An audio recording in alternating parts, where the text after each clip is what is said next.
On dit souvent que tout est bon dans le cochon. Eh bien, la charcuterie est notre avenir, Axel de Tarlé. En tous les cas, Jean-Marc Ayrault vient de signer un accord avec la Chine pour que l'on puisse exporter là-bas de la charcuterie française.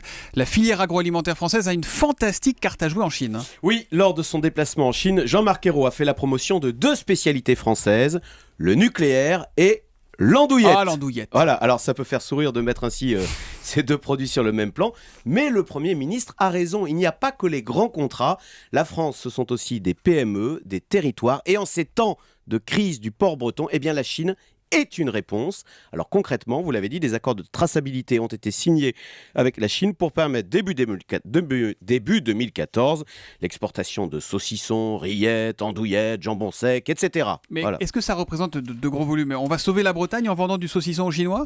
Pourquoi pas? Regardez dans le vin. Eh bien, pour les Bordelais, croyez-moi, la Chine, ce n'est pas anodin. C'est devenu leur premier marché à l'export, devant les États-Unis ou la Grande-Bretagne.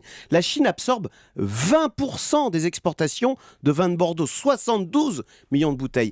Parce que la France jouit d'une excellente réputation en matière gastronomique. Autant pour tout ce qui est industriel ou machine-outils. Là, c'est vrai, nous souffrons évidemment de la concurrence du Made in Germany. Mais pas pour l'andouillette, Mais monsieur. voilà, pour la gastronomie, le coq français peut fièrement se dresser.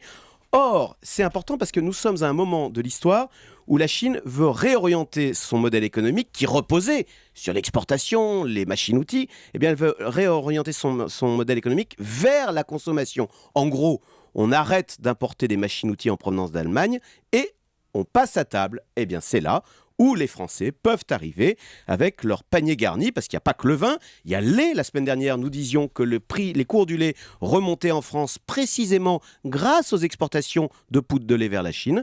Et bien donc maintenant, nous avons l'agrément sanitaire pour les charcutiers qui vont pouvoir partir à l'assaut de la Chine. Vous savez, il y a en Chine une classe moyenne supérieure de 180 millions de personnes susceptibles donc de manger de l'andouillette ou du boudin noir. Ça fait quand même 3 fois la population française. Évidemment, si chacun se prend une petite tranche de saucisson le soir, ça va faire du monde. Voilà comment la Chine va peut-être sauver le porc français, la charcuterie française. Axel de Tarlé sur Europe 1.